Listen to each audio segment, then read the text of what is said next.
What's up, guys? Today we're going to be talking about the top 5 best $300 old flagships. I did this video like 5 months ago, so we do have a few price drops. So I want to start off with the Google Pixel 7 Pro. So the Pixel 6 Pro was on this list, but now the 7 Pro is on this list, and I'll go ahead and put a screenshot up. This phone has fallen in price pretty well. It's actually around the lower $300 price point, and this is an awesome phone for anybody who really takes a lot of pictures and stuff like that, and you want the best quality at this price point. I would easily go with, pretty much any Pixel phone for just the most consistent stills. Now, again, video is not like crazy on the Pixel, but yeah, I absolutely love the stills. This phone is trending around 335, 329. I mean, it's really an awesome phone.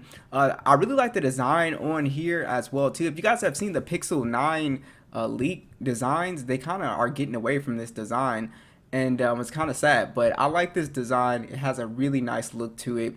It has an aluminum frame, it's got the glass back, it's IP68 dust and water resistant, it's very easy to hold, it's got the Pixel camera bar on the back, and yeah, I just absolutely love how this phone looks and feels in the hand. It's got a 6.7 inch LTPO AMOLED display. It's HDR10 plus with 1500 nits peak brightness. It's full 1440p 512 for the PPI.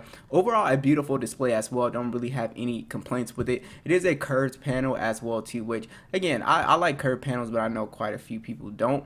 The cool thing about the Pixels is that you do have stock Android on board. So this phone got the Android 14 update. You'll be the first to get the beta software when Android 15 comes out. And yeah, so it's just going to be a very smooth and very Google, experience, of course. So this phone does have the Google Tensor G2 processor on here. And, just looking at the Pixel from a couple months ago when I did the video, it's still a fantastic phone when it comes to performance, and it's not that bad when it comes to gaming. It's not as well optimized as the Snapdragon processors, but it still does a great job. You can still play PUBG, HDR Extreme, Call of Duty. There was nothing that I threw at it that it wouldn't be able to do. If you're more of a pro gamer, then you would go with another phone. But yeah, overall, I think the phone is still pretty fast. It's got 128 gigs of internal storage and 8 gigs of RAM. The stereo speakers are actually pretty loud on here. You do have a fingerprint sensor on here. It is an under the display optical one. It works fine. I don't have any major issues with it. You can also take advantage of the face unlock as well too. Now, again, the highlight with this phone is going to be the cameras. A 15 megapixel standard, 48 megapixel telephoto with 5 times optical, and then you have a 12 megapixel ultra wide. You do have 4K 60 video on the front and back, and a 10.8 megapixel ultra wide selfie. A lot of people don't know I film pretty much all my shorts with the Pixel 7 Pro and the Pixel 8 Pro. Huge fan of the Pixel video. I just like how the colors seems a little bit more natural for me. But yeah, typically people will say iPhone, Samsung for the best video. I do like the Pixel video, so I'm a big fan of the whole camera system. So this phone, it does have a 5,000 milliamp hour battery. It's got 23 watt wired charging and 23 watt wireless charging. It does have reverse charging. So for battery life, it's pretty average. You can get 6 hours of screen on time pretty easily, so not bad at all. And again, this is probably one of the best phones when it comes to taking photos and giving you that, pure stock Android experience for relatively cheap. Alright, so the next really amazing price drop is actually the S21 Ultra. This phone came down to $314, guys. It's pretty amazing. I'm really shocked by that. I wasn't expecting it to come down this cheap. I mean, I think by the end of the year, this might be in like the upper 200s. So I mean, that's just insane considering how good the phone is. I'm not really sure why the price is dropping on this one. But yeah, this would be my personal favorite on the list. It's got a beautiful design. It's aluminum frame. It's IP68 dust and water resistant, and you also have the S Pen support on this phone. It's not built in, but you do have it. You can buy the pen separate. It's just way easier to hold than any of the Note phones, and I just absolutely love the design. It still has that really nice, kind of Terminator look, especially like the black one. I just absolutely love how it looks. And then also you have a big 6.8 inch dynamic AMOLED display. It's 120 hertz HDR10 plus, 1500 nits peak brightness. The thing that what I like about this phone is that it's big, but the display is not boxy, so you can hold it. You can really enjoy the display on here. It's 1440p 515 for the PPI. just a beautiful panel, really nice and vibrant, and definitely bright outdoors too. This phone also has Android 14 on it. It's got the One UI 6 update, and this phone also will be getting the Android 15 update as well too. This phone does have the Snapdragon 888 processor on here as well. This processor is really not that bad. It does get a little bit warmer than I would like. Now, I haven't had any type of crashes when I've been gaming or anything like that. It's just one of those processors that, you know, when they put it out, it's always just been a kind of a warm phone. Most people won't notice because they'll throw a case on it, but again, there's no major performance problems for me. So this phone does have 128 gigs of internal storage and 12 gigs of RAM. Like I said, the phone is plenty fast. You can play PUBG at 90 frames. You can pretty much play anything. And the phone is going to be it's crazy fast for the price point. And you also do have pretty decent speakers on here. Like I said, you have the S Pen support. You have the under the display fingerprint sensor, which is an ultrasonic, so that's very fast as well too.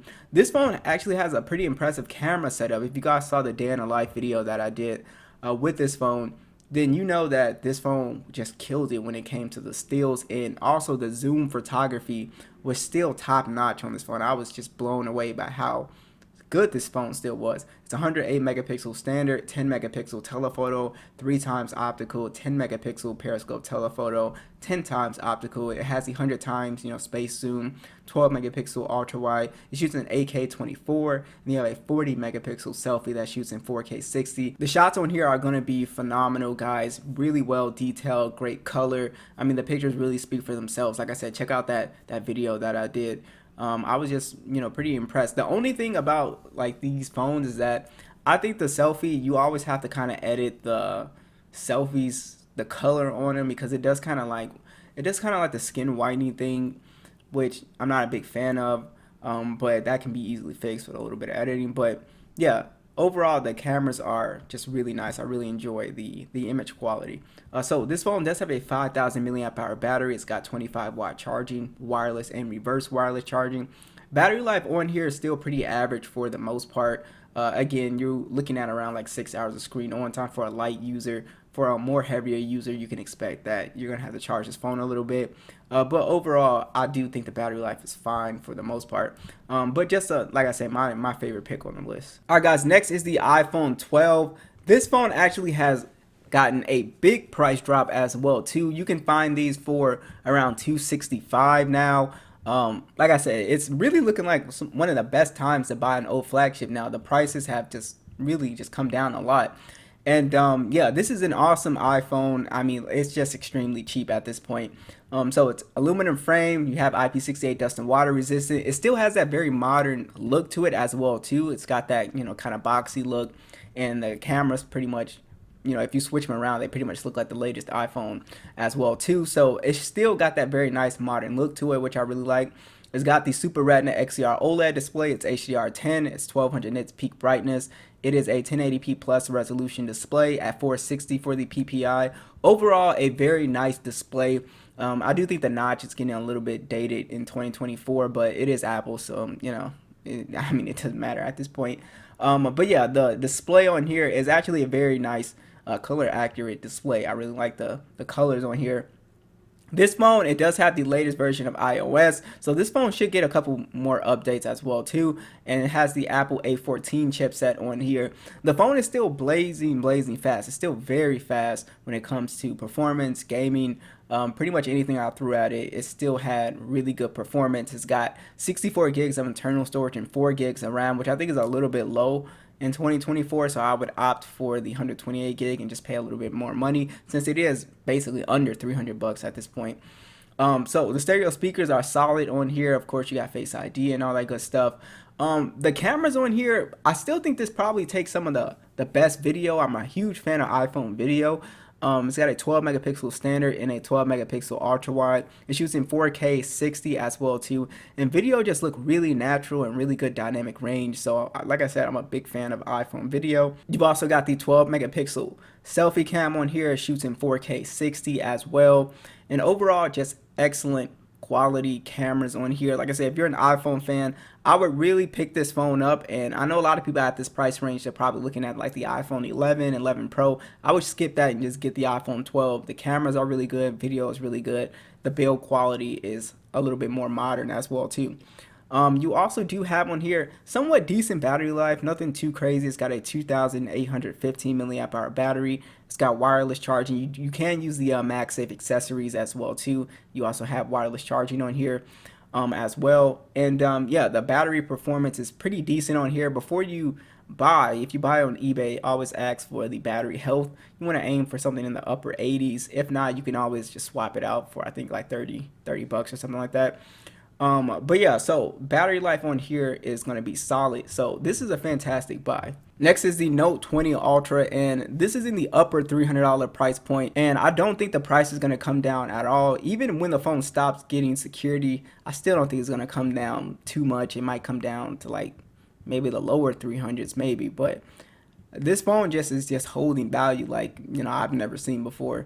But it's an excellent phone. I understand why a lot of people want this phone. It's got stainless steel. It's IP68 dust and water resistant. It's got the built-in S Pen. It's got that boxy design that people really like. And yeah, so I'm not a huge fan of the boxy design because it's sharp, but a lot of people like that like TV screen look.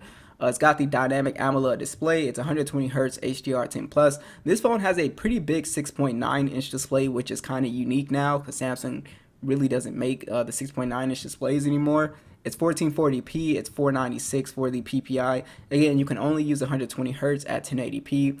And the last update for this phone was Android 13 One UI 5. But this phone is blazing fast. It's still very efficient when it comes to the processor. It's the Snapdragon 865 chipset on here. And like I said, it still plays pretty much anything really well. It's Call of Duty, PUBG at 90 frames. It's just a beast when it comes to performance. The phone really has not slowed down pretty much at all. It's got micro SD card support, which is a big thing as well too. A lot of people like. You got 128 gigs of internal storage and 12 gigs of RAM. So overall, you kind of see why the Note is retaining so much value. It's because SD card support, massive display. It's just, it's a thing that people really like. Now the cameras on here are still pretty decent. It's 108 megapixel standard, 12 megapixel periscope telephoto with 5 times optical, 50 times hybrid, 12 megapixel ultra wide. It shoots in 8K 24. 10 megapixel selfie that shoots in 4K 60. You can still get some really great shots out of the Note 20, but I noticed that in low light you can get pictures get a little bit soft. I'm not a big fan of how the selfie does, again the skin lightening stuff, but the cameras are very good for what you're paying here for sure. The video is also pretty solid on here as well too, but again you can kind of see its age when you take it out of any type of good lighting. Now the battery life on here is not crazy impressive. It's got a 4,500 milliamp hour battery. I can squeeze almost 6 hours of screen on time as a light user, but if you're gaming, you're definitely gonna have to charge this one. 25-watt charging, wireless and reverse wireless charging is on board.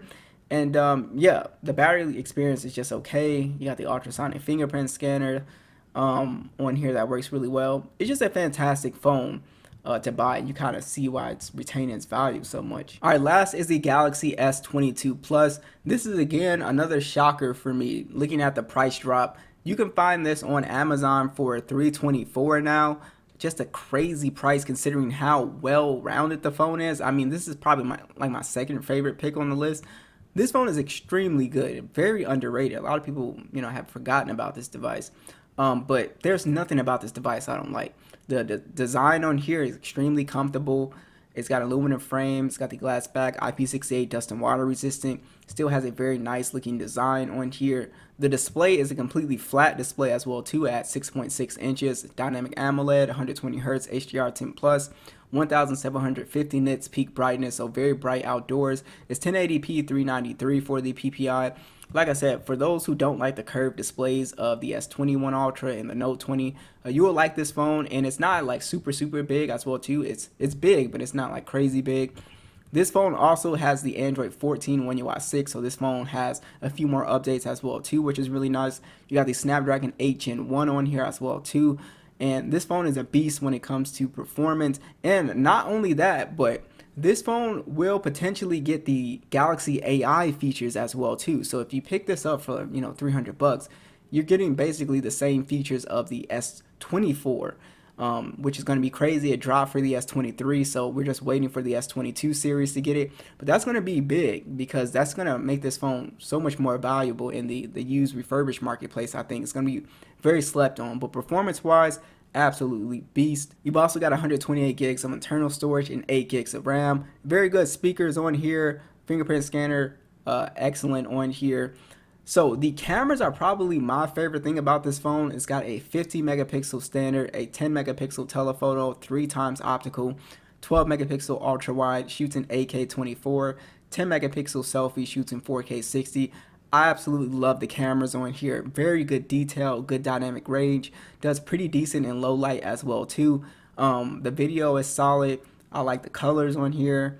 It is just an awesome camera to take photos on. It's really, really good. It's very close to the S23 and 24 in terms of, still image quality. I was really impressed about how, close the quality is.